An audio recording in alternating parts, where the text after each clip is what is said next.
రాష్ట్ర వ్యాప్తంగా మరిన్ని వార్తలు వేగంగా సంక్షిప్తంగా చూద్దాం.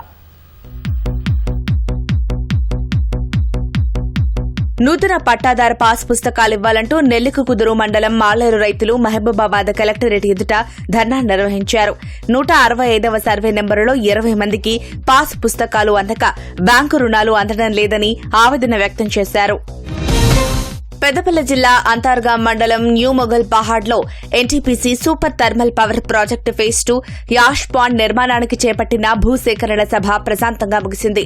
గ్రామస్తుల వినతులను ప్రభుత్వం దృష్టికి తీసుకెళ్తామని అధికారులు హామీనిచ్చారు. హైదరాబాద్ అత్తాపూర్లో జరిగిన హత్య కేసును పోలీసులు ఛేదించారు. గంజాయి ఇప్పిస్తానని చెప్పి డబ్బులు తీసుకుని తిరిగి ఇవ్వకపోవడంతో లంగర్ హౌస్ కు చెందిన మహమ్మద్ హుసేన్ పై 10 మంది వ్యక్తులు దాడికి పాల్పడ్డారు. 8 మందిని అరెస్ట్ చేయగా 2 పరారీలో ఉన్నారు. హైదరాబాద్ కమిషనరేట్ పరిధిలోని బాలాపూర్ పీఎస్ పరిధిలో యువకుడి హత్య కేసును పోలీసులు 12 గంటల్లో ఛేదించారు. పాత కక్షల నేపథ్యంలోనే బజరంగ్ అనే యువకుడిని చంపినట్లు నిర్ధారించారు. 3 నిందితులను అరెస్ట్ చేసి రిమాండ్కు తరలించారు. నిర్మల్ జిల్లా విట్టోలి గ్రామంలో విషాదం చోటు చేసుకుంది. రంగారి కుంట చెరువు సమీపంలో ఆడుకోవడానికి వెళ్లి ప్రమాదవశాత్తు నీటి కుంటలో పడి 2 బాలురు మృతి చెందారు. ఘటనా స్థలానికి చేరుకున్న పోలీసులు మృతదేహాలను బయటకు తీయించారు. మేడ్చల్ జిల్లా బోడుపల్ పరిధిలోని పీర్సాదిగూడ పెద్ద చెరువు ఎఫ్టీఎల్లో నిర్మించిన నిర్మాణాలను అధికారులు కూల్చివేశారు. కొందరు వ్యక్తులు స్థానిక నాయకుల సహకారంతో అక్రమ నిర్మాణాలు చేపట్టారని ఫిర్యాదులు రావడంతో చర్యలు చేపట్టారు.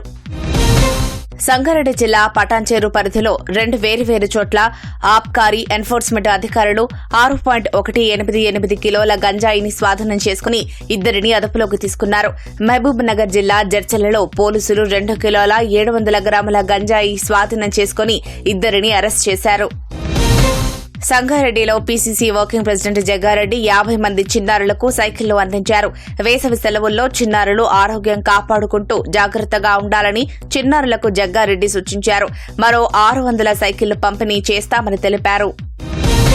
హనుమాన్ జయంతి సందర్భంగా వివిధ ప్రాంతాల నుంచి దీక్షాదారులు తరలి రావడంతో భద్రాచలం ఆలయ ప్రాంతాలన్నీ రద్దీగా మారాయి. ఆంజనేయ స్వామి వారికి విశేష అభిషేకం నిర్వహించనున్నారు. హనుమాన్ జయంతి పర్వదినాన్ని పురస్కరించుకుని విజయవాడ చిట్టినగర్లో నిర్వహించిన పురాతన హనుమాన్ దేవాలయ పునఃప్రతిష్ఠ మహోత్సవంలో మాజీ మంత్రి హరీష్ రావు పాల్గొన్నారు. చిన్నజీయర్ దుర్గాప్రసాద్ స్వామీజీల సమక్షంలో జరగడం సంతోషకరమన్నారు.